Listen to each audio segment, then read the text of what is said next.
Hello दोस्तों, आपका फिर से स्वागत है मेरी एक नई वीडियो में, जहां मैं अपने साथ ले चलूंगा एक रोमांचक बर्फीली दुनिया के सफर पर। हम सबने अंटार्कटिका के बारे में बहुत कुछ सुना है और किताबों और इंटरनेट पे तस्वीरें भी देखी हैं, लेकिन क्या आपने कभी कल्पना करने की कोशिश की है कि अंटार्कटिका असल में कैसा दिखता है? वहाँ का वातावरण कैसा महसूस होता होगा? अंटार्कटिका दुनिया का 5वां सबसे बड़ा और सबसे ठंडा कॉन्टिनेंट है, जहाँ ना ही दिखती है जमीन, न खिलती है धूप और ना ही बसती है हरियाली।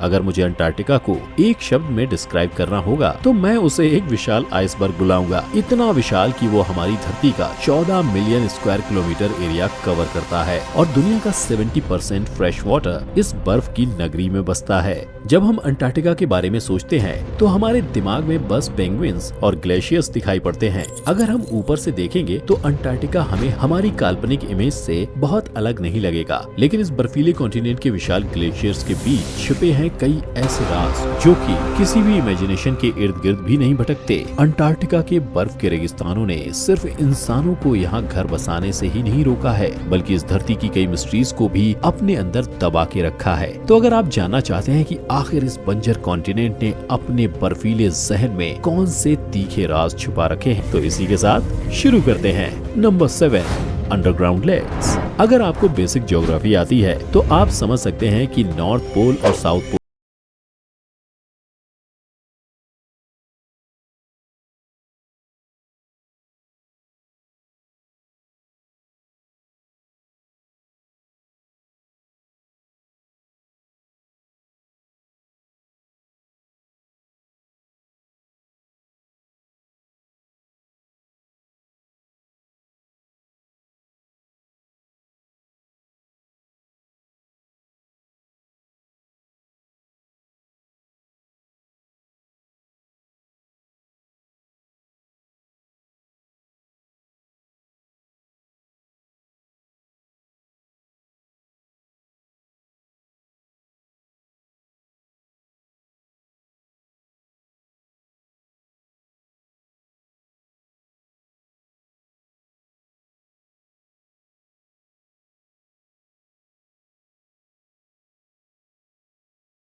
फॉसिल्स पाए, जिससे कि ये साफ पता चलता है कि मार्स पे भी जीवन है और पॉसिबल है। अब आप ही सोचिए, अगर अंटार्कटिका पे पाए एक छोटे से मेट्रॉइड पे हमें माइक्रोब्स मिले हैं, तो मार्स पे हमें और क्या क्या मिलेगा? इसकी पॉसिबिलिटीज किसी भी साइंस फिक्शन मूवी से कम अद्भुत नहीं हो सकती। Number 4, Nazi basis. हिटलर की चाह थी कि वो पूरी दुनिया पे अपना स्वास्तिक फहराए और अपना राज जमाए। इस बात का एक बहुत बड़ा प्रूफ है अंटार्कटिका पे नाजी बेसिस का होना। जी हाँ दोस्तों, अंटार्कटिका जैसी जगह जहाँ कुछ 10-15 साइंटिस्ट के अलावा इंसानों का नामो निशान तक नहीं है। हिटलर की नाजी आर्मी वहाँ भी पहुँच गई। 1939 में जब वर्ल्ड वॉर 2 की शुरुआत हुई तो हिटलर ने अनुमान लगाया कि उनकी आर्टिलरी के लिए फ्यूल और बाकी फैट बेस्ड प्रोडक्ट्स जैसे कि दूध, बटर, चीज, क्रीम वगैरह की कमी हो सकती है। तो उन्होंने एक सीक्रेट नाजी सिपाहियों की टोली को शिप्स देकर मार्गेरीन फैट के लिए व्हेल ऑयल की खोज में अंटार्कटिका भेज दिया। इस सीक्रेट एक्सपीडिशन का नाम था शवेनलैंड एक्सपीडिशन और इसके अंदर था कैप्टन अल्फ्रेड रिचर, जो कि वर्ल्ड वॉर 1 के एक बहुत ही रिनाउंड नेवल कमांडर थे। ये एक्सपीडिशन बस कुछ ही महीने चला और 5 फरवरी 1939 को ये नाजी सिपाही वापस घर लौट गए। नंबर 3, बर्फ में छुपी माउंटेन रेंज। अंटार्कटिका एक विशाल कॉन्टिनेंट है और यहाँ इतनी बर्फ है जितनी शायद बाकी की दुनिया में सारी बर्फ मिला के भी ना हो पाए। और इतनी सारी बर्फ के अंदर हमें अगर एक माउंटेन रेंज भी मिल जाती है तो हमें शायद ज्यादा आश्चर्य नहीं होना चाहिए। 1950 में बर्फ की एक विशाल शीट के नीचे एक्सप्लोरर्स ने गैम्बर्सिब माउंटेन रेंज की खोज की, जो कि लगभग 2700 मीटर ऊंची है और 1200 किलोमीटर लंबी है। इस माउंटेन रेंज का साइज यूरोप की एल्प्स पहाड़ियों जितना माना जा सकता है। गैम्बर्सिब माउंटेन रेंज दिखती तो आम माउंटेन रेंज जैसी है, लेकिन इसके बारे में एक खासियत है जिसने साइंटिस्ट को अपना सिर खुजाने पे मजबूर कर दिया है। साइंटिस्ट और जियोलॉजिस्ट के अनुसार ये पहाड़ियाँ करीबन 1 बिलियन साल पुरानी हैं, लेकिन माउंटेन्स की जियोलॉजी के अनुसार कोई पहाड़ी इतने साल जिंदा नहीं रह सकती। कोरोजन के कारण हर पहाड़ी गुजरते लम्हों के साथ छोटी होती रहती है और ज्यादा से ज्यादा 400-500 मिलियन सालों तक धरती पर दिखाई पड़ती है। तो आखिर ये पहाड़ियाँ इतने साल तक जिंदा कैसे रह गईं और इतने सालों बाद भी इसका साइज बड़ा कैसे है, ये साइंटिस्ट आज तक समझ नहीं पाए हैं। नंबर 2 पर है गाने वाली आइस शीट्स। जी हाँ दोस्तों, अंटार्कटिका के आइस असल में गाती हैं। 1950 में रॉस आइस शेल्फ की स्टडी करने पर पाया गया कि जब हवा इस आइस शीट से टकराती है तो वो एक महिला के रोने की आवाज प्रोड्यूस करती है। ये आवाज इंसान सुन नहीं पाते, लेकिन सीस्मिक वाइब्रेशंस रिकॉर्ड करने वाली मशीनों द्वारा इस आवाज को साफ सुना जा सकता है। ये आवाज आसपास के तापमान और हवा की गति के अनुसार हर पल चेंज होती रहती है। और सिर्फ रॉस आइस शेल्फ की बर्फ ही नहीं बल्कि अन्य आइस शेल्फ्स में भी ये फिनोमेना ऑब्जर्व किया जा सकता है। विल्किंस आइस शेल्फ की सीस्मिक नॉइज हड्डियों के टकराने जैसी सुनाई पड़ती है ना? थोड़ा भूतिया सा सीक्रेट। और अब बारी है नंबर 1 की।